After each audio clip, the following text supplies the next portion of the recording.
तो कैसे हैं आप लोग। रिसेंटली जो मॉनसून सेशन था पार्लियामेंट का, वहां पे एक बिल इंट्रोड्यूस किया गया, इंडियन एंटार्क्टिक बिल 2022। क्या है ये बिल?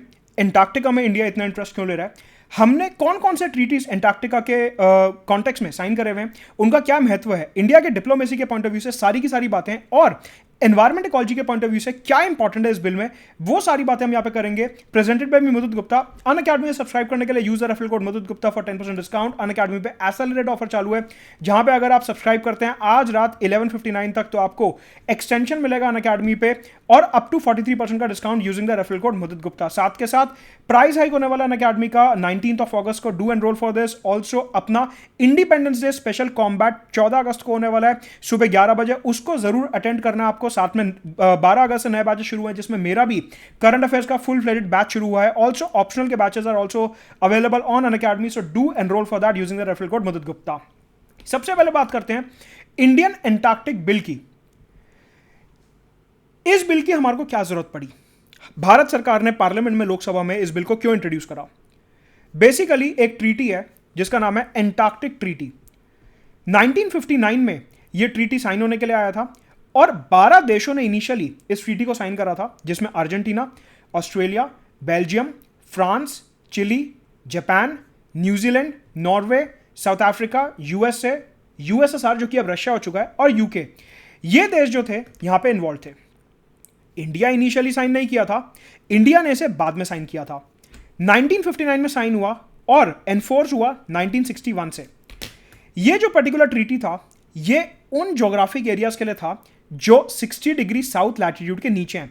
मतलब कि अगर यह हमारी दुनिया का नक्शा है और आप देखिए ये वाली जो लाइन है, यह हमारे को दिखा रही है 60 डिग्री साउथ, तो ये जो अपना एंटार्क्टिक ट्रीटी है, ये सिर्फ और सिर्फ इस 60 डिग्री साउथ के नीचे वाले जो एरियाज हैं, ये वाला जो पूरा एरिया है, सिर्फ और सिर्फ इसके लिए था। 60 डिग्री साउथ जो अपना लैटिट्यूड है, इसके नीचे जितना एरिया है, सिर्फ और सिर्फ उसके लिए यह ट्रीटी साइन किया गया था कि यहां पे हमारे को कुछ करना है। क्या करना है मैं अभी इसका ऑब्जेक्टिव डिटेल में बताऊंगा कि ये जो एंटार्क्टिक ट्रीटी साइन किया गया था, इसका ऑब्जेक्टिव क्या था। तो हमने क्या देखा? 60 डिग्री साउथ, उसके नीचे का एरिया हम इस ट्रीटी में कवर कर रहे हैं। क्यों कवर कर रहे हैं अभी बता रहा हूं। बेसिकली क्या हुआ, ये एंटार्क्टिका जो है, यहां पे अलग अलग देशों ने अपने टेरिटोरियल क्लेम्स करने शुरू कर दिए। अर्जेंटीना ने बोला कि यहां पे काफी सारी टेरिटरी है जो मेरी है।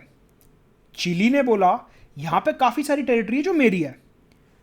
ऑस्ट्रेलिया ने बोला यहां पे बहुत सारी टेरिटरी मेरी है। न्यूजीलैंड ने बोला कि इधर बहुत सारी टेरिटरी मेरी है। इधर ऊपर यूके और फ्रांस ने बोला कि यहां पे हमारी काफी सारी टेरिटरी है। बेसिकली एंटार्क्टिका में टेरिटोरियल क्लेम्स आने लगे, देशों के बीच में लड़ाइयां होने लगी कि ये एंटार्क्टिका का जो एरिया है, ये एग्जैक्टली है किसका। यहां पे मिलिटराइजेशन का खतरा होने लगा और देशों के बीच में तनाव इंक्रीज होने लगा कि एग्जैक्टली ये एरिया है किसका। इस पूरे फसाद को, इस पूरे प्रॉब्लम को खत्म करने के लिए ये एंटार्क्टिक ट्रीटी साइन किया गया, जहां पे ऑब्जेक्टिव नंबर 1 था टू डीमिलिटराइज एंटार्क्टिका, कि इस पूरे एरिया में ये बहुत ही ज्यादा एनवायरमेंटली प्रिस्टाइन एरिया है, यहां पे बहुत ज्यादा सेंसिटिविटी है इकोलॉजी के माध्यम से, तो हम यहां पे मिलिट्री को तैनात नहीं करेंगे, इस पूरे एरिया को हम डीमिलिटराइज रहने देंगे। पहला ऑब्जेक्टिव। एंटार्क्टिका का इस्तेमाल सिर्फ और सिर्फ पीसफुल रिसर्च के लिए किया जाएगा। आप यहां पे अलग अलग ऑर्गेनिजम्स, मिनरल्स, अलग अलग मरीन बायोडाइवर्सिटी को एक्सप्लोर करिए, that is allowed. Peaceful research हम अलाउ करेंगे, ऐसा इस ट्रीटी का ऑब्जेक्टिव था। इसके अलावा यह बोला गया कि साइंटिफिक कोऑपरेशन को प्रमोट किया जाएगा और जितने भी टेरिटोरियल डिस्प्यूट्स हैं उनको साइड रखेंगे।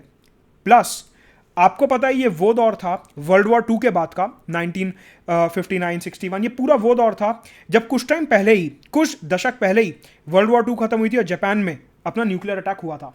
उसके बाद से एक आर्म्स रेस शुरू हुई जहां पे अलग अलग देशों ने अपने न्यूक्लियर हथियार बनाने शुरू करे। एंटार्क्टिका में एक खतरा और आने लगा कि ये जो देशों के बीच में टेरिटोरियल कॉन्फ्लिक्ट हो रहा है, कहीं ये देश न्यूक्लियर वॉर में इंडल्ज ना हो जाए, कहीं ये देश यहां पे न्यूक्लियर टेस्टिंग ना करने लगे, कहीं ये देश यहां पे रेडियो एक्टिव मटेरियल को डंप ना करने लगे। तो एंटार्क्टिक ट्रीटी में साफ बोला गया कि कोई भी देश यहां पे न्यूक्लियर वेपन्स को टेस्ट नहीं करेगा और इधर न्यूक्लियर वेस्ट और रेडियो एक्टिव मटेरियल की डंपिंग नहीं होगी। तो इस ऑब्जेक्टिव के साथ यह पर्टिकुलर ट्रीटी साइन किया गया। आज की तारीख में, एज ऑफ टुडे 2022 में, इस ट्रीटी में 52 कंट्री साइन हो चुकी हैं। शुरू हुआ था 12 से, आज की तारीख में 52 देश हैं, जिसमें इंडिया भी इसका हिस्सा है। इंडिया ने भी यह ट्रीटी साइन करा है। देखेंगे अभी डिटेल में आगे। यह हो गया एंटार्क्टिक ट्रीटी। इसके अलावा कैनबेरा, ऑस्ट्रेलिया की कैपिटल कैनबेरा, वहां पे एक कन्वेंशन साइन हुआ था, convention on conservation of Antarctic marine living resources, कि एंटार्क्टिका के अराउंड जितना भी अपना ओशन है, वहां पे जो मरीन बायोडाइवर्सिटी है, समंदर में रहने वाले जीव हैं, उनको हमारे को प्रोटेक्ट करना है। बेसिकली क्या हो रहा था, एक खतरा मंडराने लगा कि एंटार्क्टिका में ज्यादा से ज्यादा देशों का इंटरेस्ट बन रहा है, ज्यादा से ज्यादा देश अपने साइंटिस्ट और लोगों को एंटार्क्टिका में भेज रहे हैं, तो कहीं ऐसा ना हो कि वो आसपास के फिशिंग रिसोर्सेज, मरीन बायोडाइवर्सिटी और जो वहां की नेटिव स्पीशीज हैं उनको एक्सप्लॉइट करने लगे।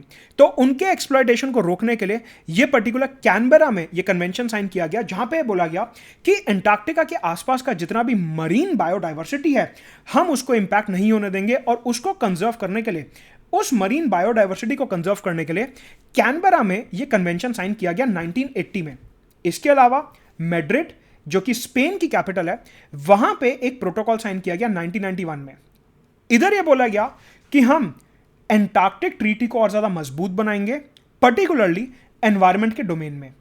तो देखिए, यहां पे 3 ट्रीटीज और अग्रीमेंट्स हो गए जो हमारे को ध्यान रखने हैं एंटार्क्टिका के पॉइंट ऑफ व्यू से। एक एंटार्क्टिक ट्रीटी जो शुरू में 12 कंट्रीज ने साइन करा था, एक ये कैनबेरा कन्वेंशन जो मरीन बायोडाइवर्सिटी को प्रोटेक्ट करने के लिए आया था, और एक मैड्रिड प्रोटोकॉल जो इसलिए आया था कि एंटार्क्टिक ट्रीटी को स्ट्रेंथन किया जा सके, एंटार्क्टिक ट्रीटी को स्ट्रांग बनाया जा सके, और पर्टिकुलरली एंटार्क्टिका के एनवायरमेंट को सेव किया जा सके, एंटार्क्टिका के एनवायरमेंट को प्रोटेक्ट किया जा सके। ये सारे के सारे ऑब्जेक्टिव्स के साथ मैड्रिड प्रोटोकॉल लाया गया था। सवाल उठता है कि यहां पे इंडिया का क्या रोल है। इंडिया ने तीनों ही ट्रीटीज साइन करे हुए हैं, एंटार्क्टिक ट्रीटी, मैड्रिड प्रोटोकॉल और convention on conservation of Antarctic marine living resources. ये तीनों के तीनों ट्रीटी इंडिया ने साइन करे हुए हैं। मतलब कि इंडिया जो है वो एंटार्क्टिका में एक काफी मेजर रोल प्ले करना चाहता है। एंटार्क्टिका की मरीन बायोडाइवर्सिटी, एंटार्क्टिका के एनवायरमेंट, एंटार्क्टिका के पर्यावरण में और उसकी साइंटिफिक रिसर्च में, उसके पीसफुल साइंटिफिक रिसर्च में इंडिया काफी मेजर रोल प्ले करना चाहता है, और इंडिया एक सीरियस प्लेयर है यहां पे, तभी हमने तीनों के तीनों ट्रीटीज यहां पे साइन करे हैं, राइट।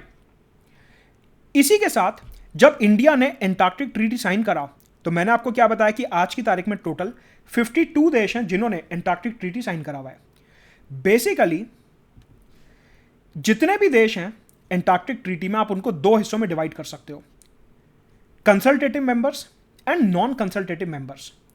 कंसल्टेटिव मेंबर्स वो होते हैं कि अगर एंटार्क्टिक ट्रीटी की कोई भी मीटिंग हो रही है तो कंसल्टेटिव मेंबर्स के डिप्लोमेट्स को बुलाया जाएगा, उनके लोगों को बुलाया जाएगा और कहा जाएगा कि आप अपने रिप्रेजेंटेटिव्स भेजिए।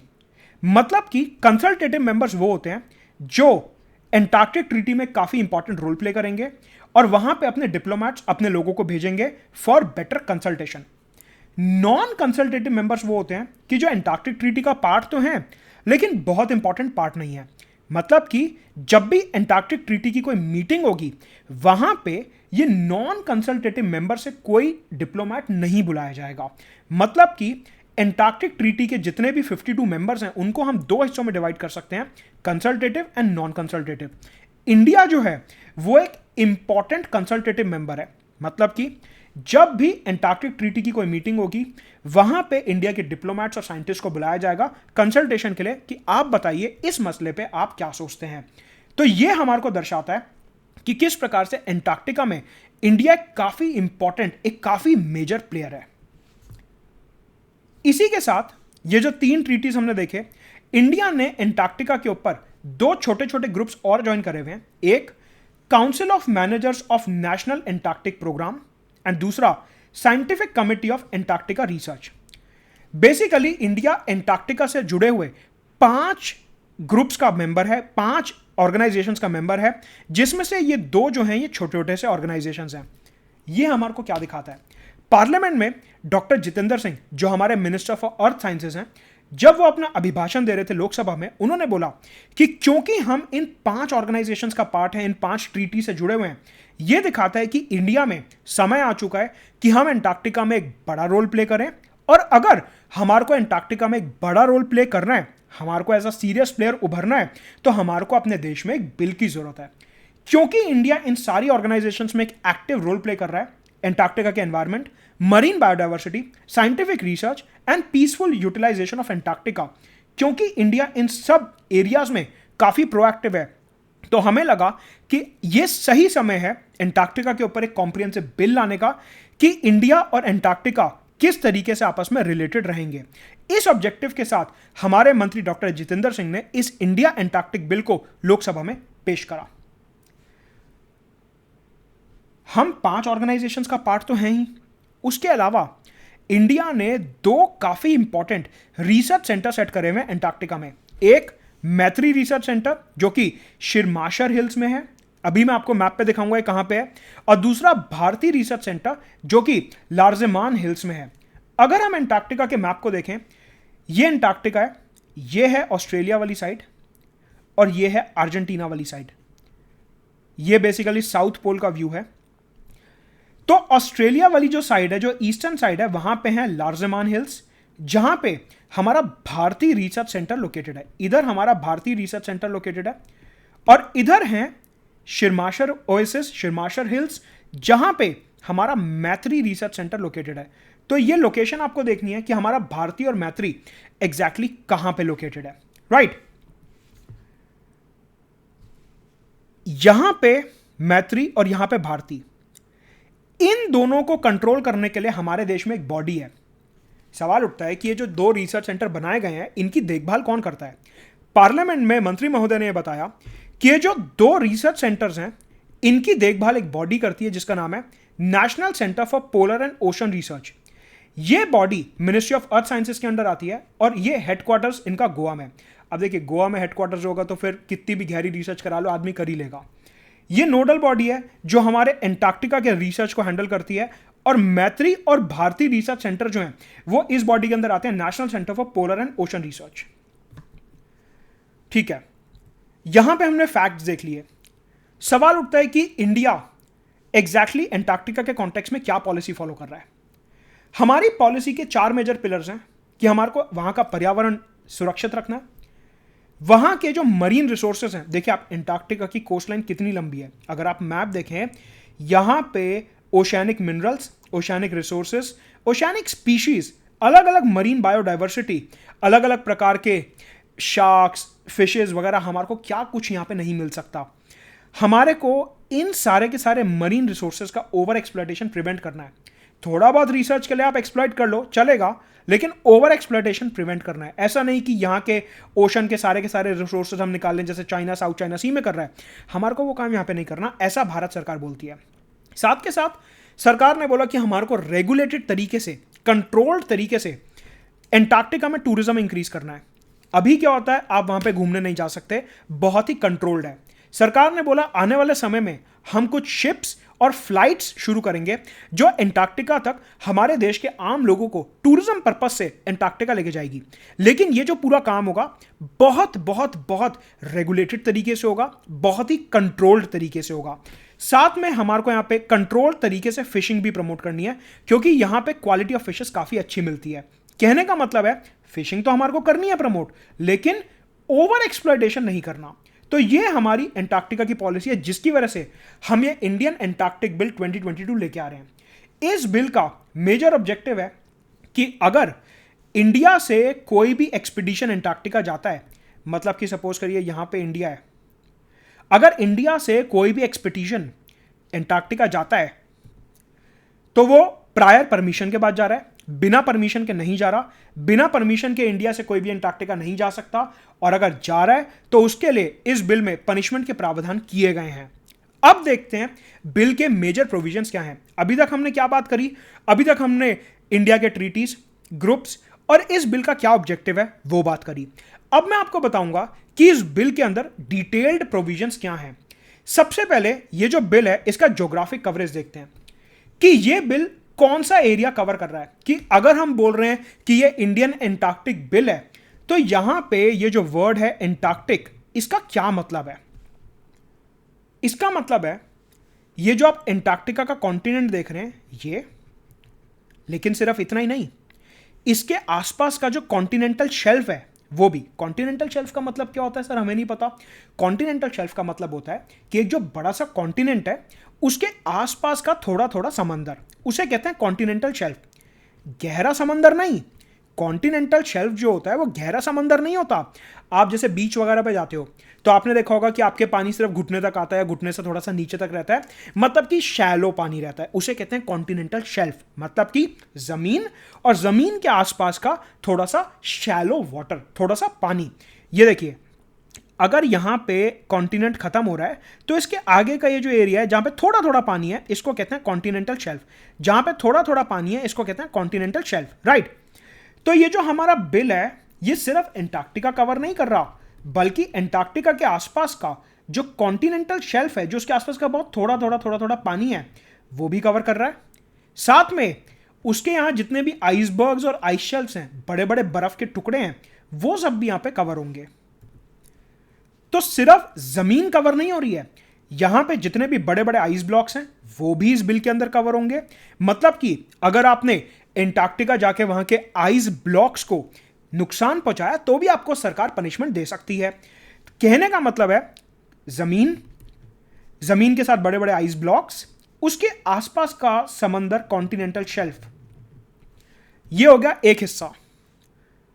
दूसरा हिस्सा है 60 डिग्री साउथ के नीचे के जितने भी आइलैंड्स हैं। ये जो 60 डिग्री साउथ लैटिट्यूड है, यहां पे जितने भी आइलैंड्स हैं छोटे छोटे, जो हमारे को यहां पे मैप में नहीं दिख रहे हैं क्योंकि वो बहुत ही छोटे हैं, यहां पे जितने भी छोटे छोटे आइलैंड्स हैं जो एंटार्क्टिका में नहीं है, एंटार्क्टिका से थोड़े दूर हैं, हमने इस बिल में उन छोटे छोटे आइलैंड्स को भी कवर करा है। तो कहने का मतलब है ये जो बिल है इसका ज्योग्राफिक कवरेज काफी वाइड है। मतलब 60 डिग्री साउथ के नीचे जितने भी जमीन है, जितने भी आइलैंड्स हैं, उनके आसपास का समंदर और जितने भी आइस ब्लॉक्स हैं, वो सब इस बिल के अंदर कवर्ड है। मतलब कि अगर आप सपोज करिए यहां पे कोई छोटा सा आइलैंड है, यहां जाके अगर आप पोल्यूशन कर रहे हैं, यहां जाके अगर आप कोई हथियारों की टेस्टिंग कर रहे हैं, तो भी भारत सरकार आपको पनिश कर सकती है। क्यों? क्योंकि ये आइलैंड 60 डिग्री साउथ के नीचे आ रहा है और इस बिल में साफ लिखा हुआ है कि 60 डिग्री साउथ के नीचे के जो आइलैंड्स हैं वो इस बिल के अंडर कवर किए जाएंगे, राइट। ठीक है, अब इस बिल के अंदर एक कमिटी बनाई जाएगी जिसको बोलते हैं committee on Antarctic governance and environmental protection. ये इस कमिटी का ऑफिशियल नाम होगा, on Antarctic governance and environmental protection. इस कमिटी में टोटल 13 मेंबर्स होंगे।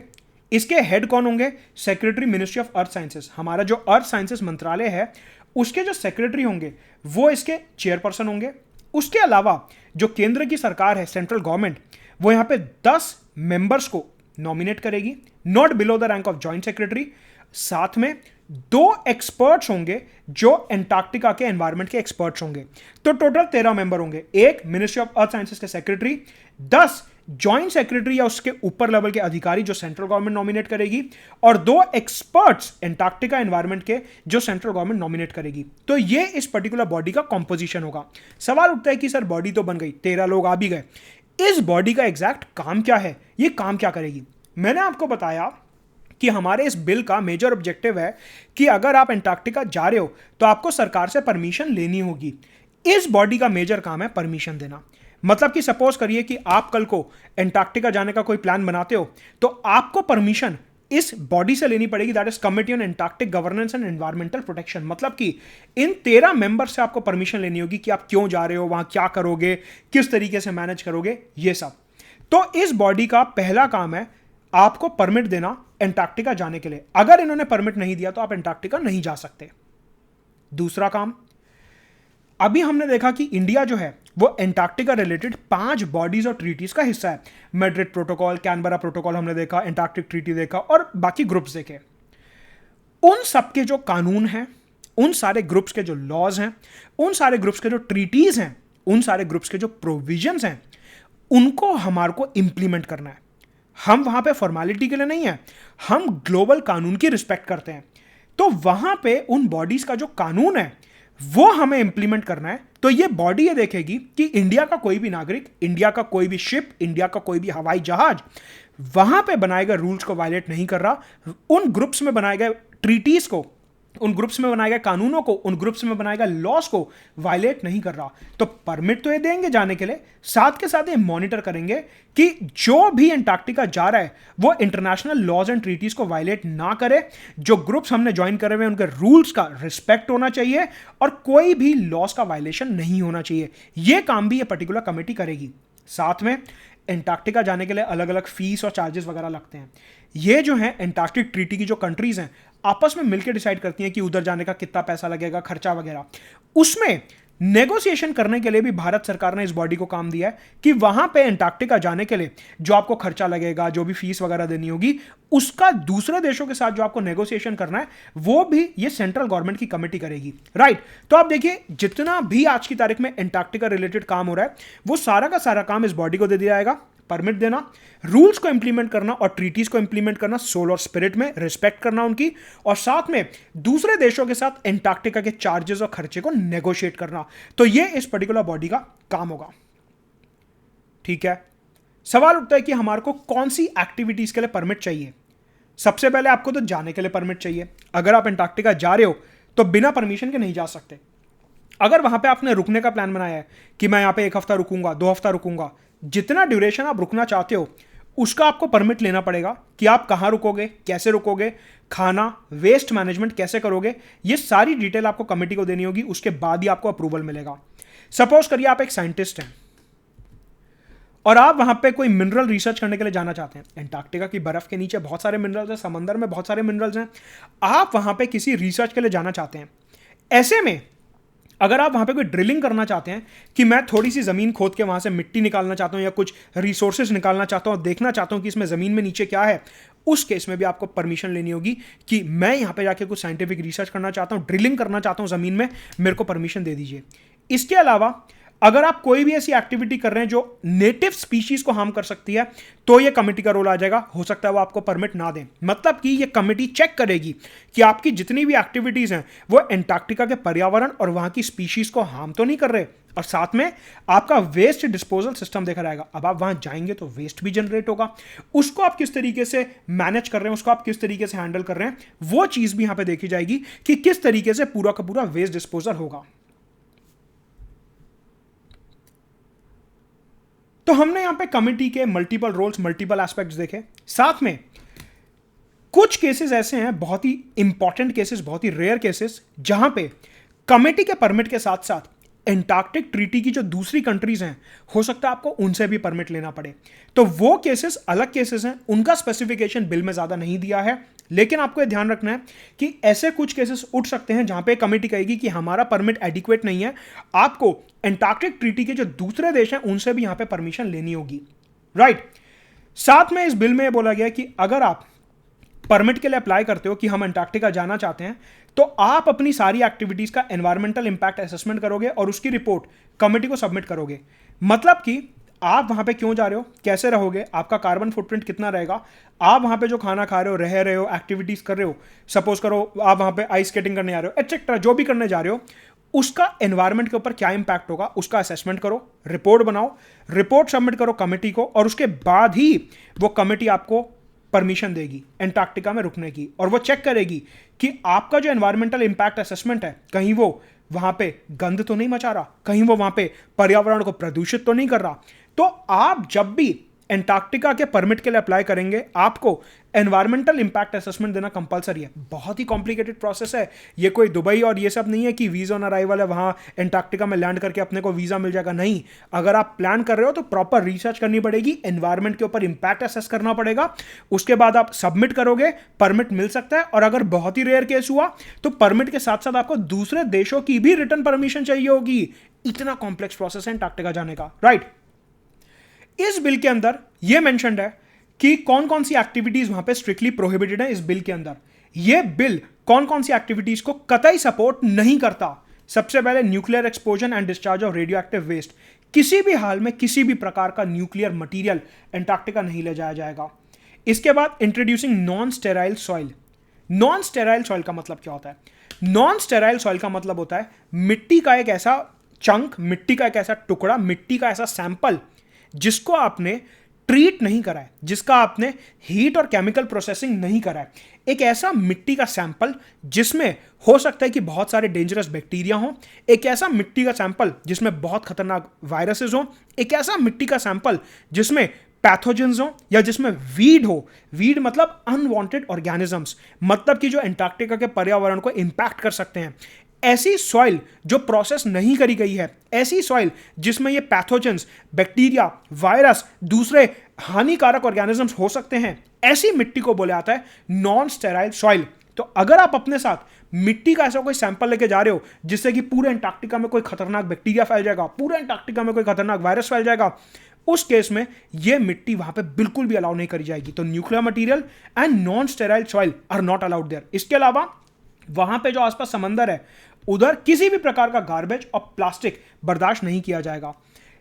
अगर आप इनमें से कुछ भी करते हैं तो बिल में अलग अलग पनिशमेंट के प्रावधान दिए हुए हैं, जहां पे जेल, उम्र कैद, 50 करोड़ रुपए तक के फाइन, इन सब के प्रोविजन है बिल में। अलग अलग पनिशमेंट के लिए अलग अलग क्राइम के लिए अलग अलग पनिशमेंट है। ऑल्सो सरकार जो है, जब ये बिल फोर्स में आ जाएगा उसके बाद अलग अलग कोर्ट्स को डेजिग्नेट कर देगी कि अगर एंटार्क्टिका का कोई मसला आपके सामने आता है तो आप ये केस को सुनेंगे। मतलब कि इसी बिल के अंदर कोर्ट्स का जुरिस्डिक्शन भी तय किया जाएगा कि कौन से सेशंस कोर्ट जो हैं इस केस को सुनेंगे, कि अगर आप कोई एंटार्क्टिका का कानून तोड़ रहे हैं तो वो किस कोर्ट के आगे होगा, वो भी इस बिल में डिफाइन कर दिया जाएगा। राइट, यह है इंडिया एंटार्क्टिक बिल का कंप्लीट एनालिसिस। अनअकैडमी सब्सक्राइब करने के लिए यूजर रेफरल कोड मदद गुप्ता, टेलीग्राम चैनल का लिंक डिस्क्रिप्शन में दिया, do join that, let's crack it.